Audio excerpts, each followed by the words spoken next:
Hi, இன்னைக்கு நம்ம பார்த்தீங்கன்னா டிஜிமோர் 455 ப்ரோ பாக்ஸை வந்து அன்லாக் பண்ண போகிறோம். சரிங்களா, அன்பாக்ஸ் பண்ண போகிறோம்.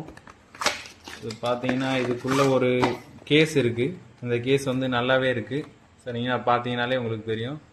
இது நம்ம நல்லா யூஸ் பண்ணுறதுக்கு யூஸ்ஃபுல்லாக இருக்கும். ஓப்பன் பண்ணால் இது உள்ள ஒரு மேனுவல் கொடுத்துருக்காங்க. 2 ரிசீவர், ஒரு ரிசீவர், 2 டிரான்ஸ்மிட்டர் கொடுத்துருக்காங்க.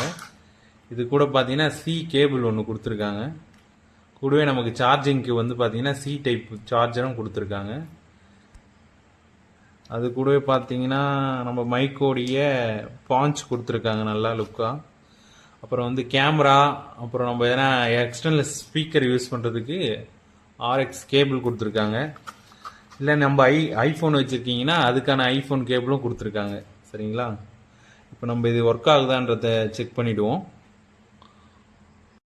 இதில் இருக்கக்கூடிய ஒரு ரிசீவர் ப்ளஸ் ஃபோனை வந்து நான் என்னுடைய ஃபோனில் கனெக்ட் பண்ணியிருக்கேன். இப்போ நான் பேசிகிட்டு இருக்கலாம், அந்த மைக்கில் தான் பேசிகிட்டு இருக்கேன். வாய்ஸ் நல்லாவே இருக்குது. பட்டு இதில் என்ன ஒரு ப்ராப்ளம்னு பார்த்தீங்கன்னா, நம்ம எதிர்பார்த்த ஃபினிஷிங், இப்போ வந்து நம்ம ஃப்ளிப்கார்ட்டு அமேசானில் ஆர்டர் பண்ணும்போது அதில் நல்ல ஃபினிஷிங் இருந்த மாதிரி இருந்தது.